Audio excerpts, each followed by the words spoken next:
Okay, got it all sanded. I've added a second window over here at the back. We're going to put that in as a garden, okay? Now, none of the windows or the lintel for the door is glued in yet, okay? That's just where they're going to go, okay?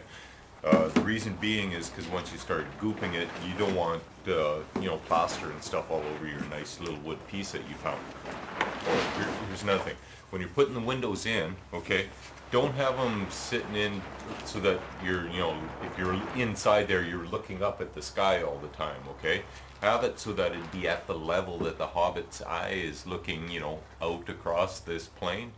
They'll look way better, okay? So basically, you want it in at the bottom and the top part showing, that way the window is straight. When you're looking straight down, you don't want water running into the window as the rain's falling down, type thing. So you have it facing out straight, okay? So when you do glue them in that way. Okay, so we'll take the windows out right now.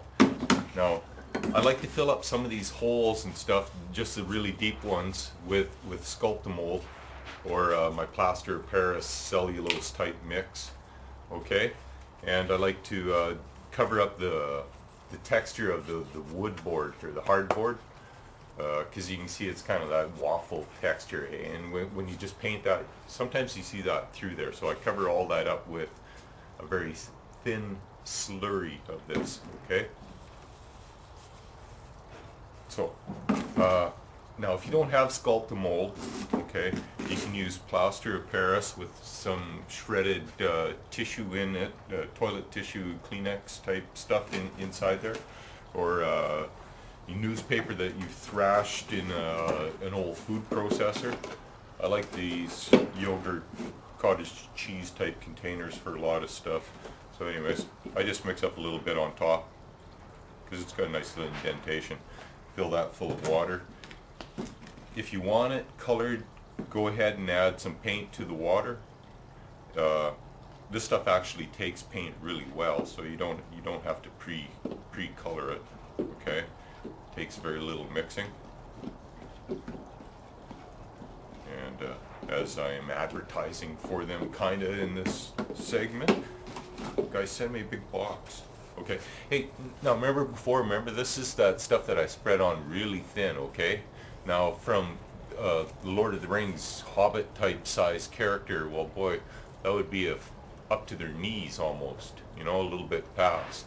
Okay, that's what I mean by how much it rises.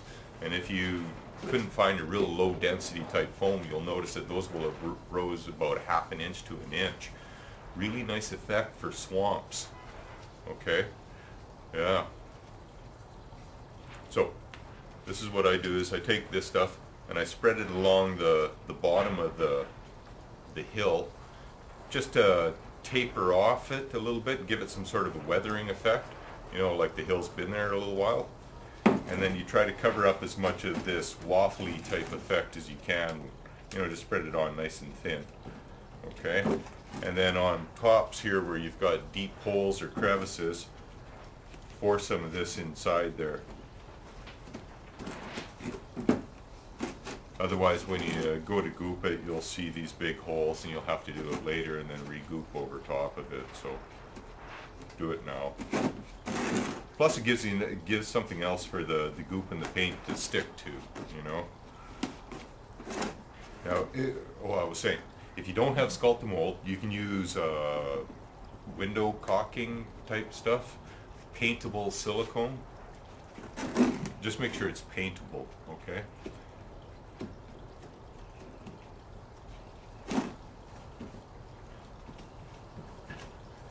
I've used, wall putty, plaster of Paris, in specifically the wall repair stuff. It's got some sort of weird plasticky polymer inside there. Makes it really tough to sand, folks. So you got to make sure that you put it on nice and smooth, to where you want it, because it's really tough to sand. Up here, this stuff is really expensive, okay? So I only mix up what I need at a time. Besides, it mixes up really fast anyways.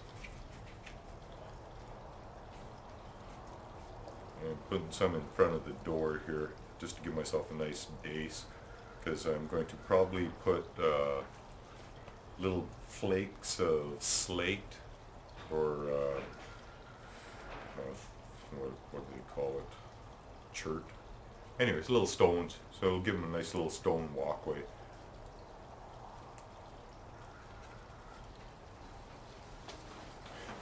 The other stuff I use this for is doing the chimney. I usually find some spot, you know, like just off the back of the window there a little bit, where I can make a nice little chimney, okay? So I'm going to put it right here. Sometimes I make a little hole just to make sure that the chimney is not going to fall off. You know, it gives it a little bit more for the plaster to adhere to. Somebody's cutting with a lawnmower here right beside me, so probably going to have to shut this off. So, make this into as good of a chimney as you can. It doesn't have to be perfect actually, because you can carve this stuff after too. I'll make a little bit of hole of it. Besides, it's supposed to simulate being stones.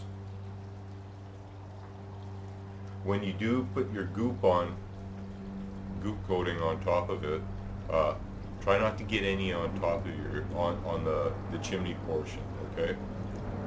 If you keep it just as a sculptamold, then you can do a nice gray dirty wash on it, and it'll come out looking like stone bricks. Okay, so we're going to let this dry. Then we're going to coat it with our goop mix.